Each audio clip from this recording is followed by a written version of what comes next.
Sir. சொல்லுமா, என்ன விஷயம்? சார், இன்னைக்கு ரைடு எடுத்துட்டு இருக்கிறப்போ என்னோட ஐடி திடீர்னு பிளாக் ஆயிடுச்சு. உன் நேம் என்னம்மா?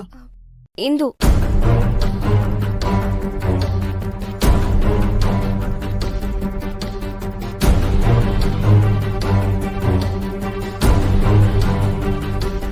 ஓ, நீதான் அந்த இந்துவா? நானே உன்னை ஆபீஸ்க்கு வர சொல்லலாம்னு இருந்தேன். என்னாச்சு சார்? ஏதாவது ப்ராப்ளமா? இனிமே நீ உன்னோட பைக் கேப் ஐடியை யூஸ் பண்ண முடியாது. நீ எங்க கம்பெனி ஆப்பை மிஸ்யூஸ் பண்றேன்னு எங்களுக்கு கம்ப்ளைண்ட் வந்திருக்கு. கம்ப்ளைண்டா? நீங்க என்ன சொல்றீங்கன்னு புரியல சார். புரியலையா? நாங்க உங்களை மாதிரி ஆளுங்களை போட்டு கம்பெனி நடத்தினா நீ உனக்கு கீழே 4-5 பசங்களை சேர்த்துக்கிட்டு எங்க கம்பெனி ஆப்பை வச்சு நீ தனியா ஒரு கம்பெனி நடத்துற? இது தப்புன்னு உனக்கு தெரியாதா? நாங்க கோடி கோடியா ஒரு கம்பெனில இன்வெஸ்ட் பண்ணி ஒரு ஆப்பை டெவலப் பண்ணி கஸ்டமர் கேர் ஃபெசிலிட்டி எல்லாம் வச்சு நாங்க பிசினஸ் டெவலப் பண்ணா நீ 4 பேரை சேர்த்துக்கிட்டு வாடகைக்கு இருக்கிற வீட்டையே உள் வாடகைக்கு விடுற மாதிரி உள்ளுக்குள்ள இருந்தே எங்களுக்கு எதிரா வேலை பார்க்கிற. அப்போ நாங்க எதுக்கு இருக்கிறோம்? சார், நான் ஏதோ தப்பா பண்ணலையே சார். அவங்க எல்லாரையும் நம்ம கம்பெனிக்கு இன்ட்ரோடியூஸ் பண்ணி வச்சிருக்கேன் சார். அது ரெஃபரல்ல தானே சார் வரும். அவங்க நம்ம கம்பெனி ஆப்ல தானே தினமும் ரைடு எடுக்கிறாங்க.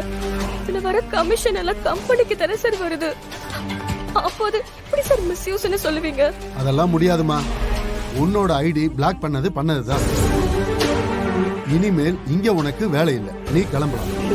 சார், நான் சொல்றத கொஞ்சம் புரிஞ்சுக்கோங்க சார். கிளம்புமா, என் டைமை வேஸ்ட் பண்ணாத.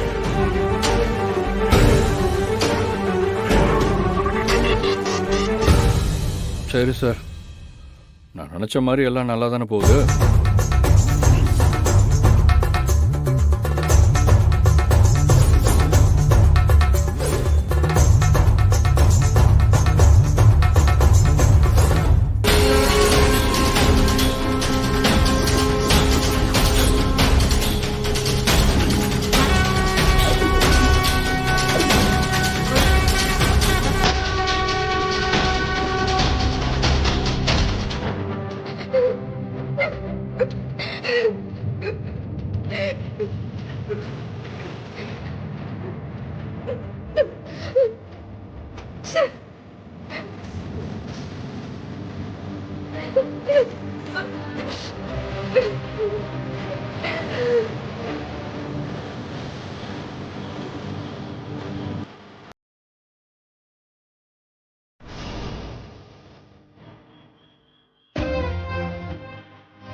பார்த்து மேடம், மெதுவா கிழிங்க.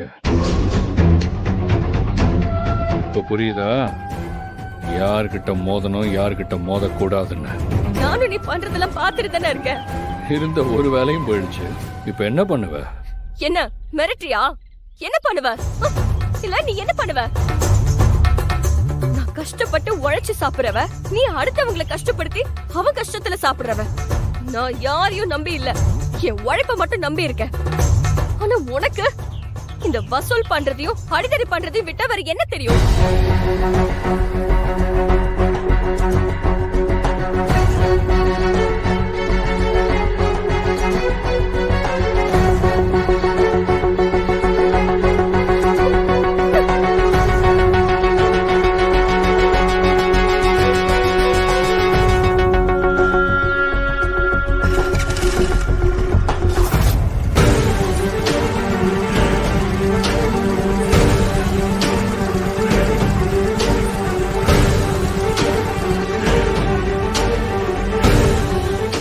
என்ன செஞ்சாலும் அடங்க மாட்டேங்கிறாளே, திமிரு பிடிச்சவ. ஏதோ ஒரு நம்பிக்கையில உள்ள வந்துட்டோம். யார் கண்ணியாவது மாட்டணும்னா செத்தோம்.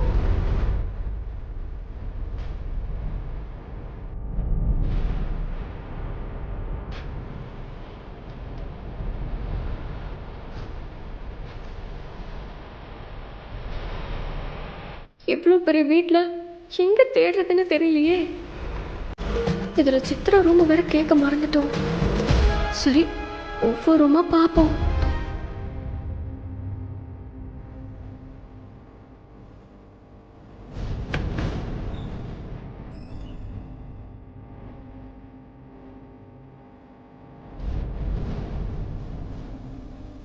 நல்ல வேலை, தூங்கிட்டு இருக்காங்க.